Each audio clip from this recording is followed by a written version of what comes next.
తెలంగాణలో PPT war peaks కి చేరుకుంది. ఈ రోజు మధ్యాహ్నం 12 గంటలకు అసెంబ్లీలో పవర్ పాయింట్ ప్రెజెంటేషన్ ఇవ్వబోతున్నారు ఉత్తమ్. మరోవైపు ఈ రోజు ఉదయం 10 గంటలకు కానీ లేకపోతే ఉత్తమ్ ప్రెజెంటేషన్ తర్వాత కానీ బీఆర్ఎస్ పవర్ పాయింట్ ప్రెజెంటేషన్ ఇవ్వబోతోంది.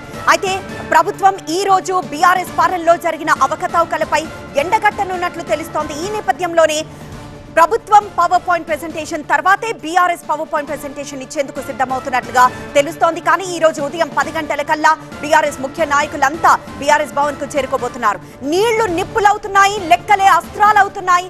తెలంగాణ గట్టు మీద పవర్ పాయింట్ ప్రెజెంటేషన్ వార్ నడుస్తోంది. అసెంబ్లీలో ప్రభుత్వం పీపీటీకి సిద్ధమైంది.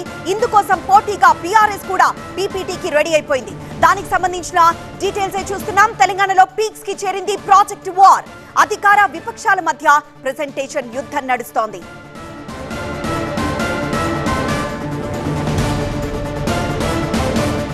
ప్రభుత్వం పెట్టే పవర్ పాయింట్ ప్రెజెంటేషన్ లో వారి పవర్ ను చూపించుకోవడమే తప్ప పాయింట్లు ఉండవు అంటున్నారు బీఆర్ఎస్ ఎమ్మెల్యే డాక్టర్ సంజయ్.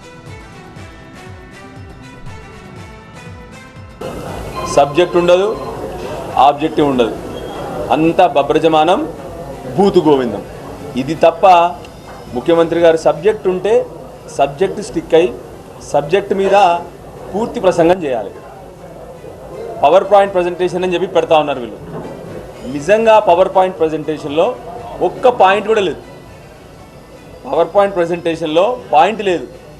ఏముందంటే అక్కడ కేవలం వాళ్ళ పవర్ కనబడుతుంది, వాళ్ళ అధికార బలం. మేము అధికారంలో ఉన్నామన్న అహంకారం ఒకటే ఆ పవర్ పాయింట్లో కనబడుతుంది. ఏ ఒక్క పాయింట్ కూడా కామన్ సెన్స్ ఉన్నోడైతే ఆ పాయింట్లు చెప్పడు.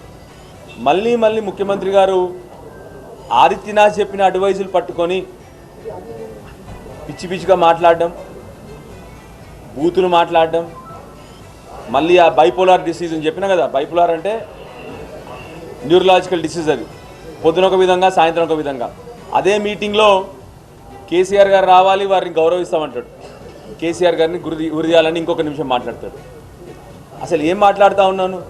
ఉరిదీయాలి కేసీఆర్ గారిని నువ్వే అంటావు, మరి ఆయనే వచ్చిన సలహాలి అని నువ్వే అంటావు. ఇంతకంటే తెలివితొక్క నాయకుడు ఎవరైనా ఉంటారా? ఏమన్నా కామన్ సెన్స్ ఉందా?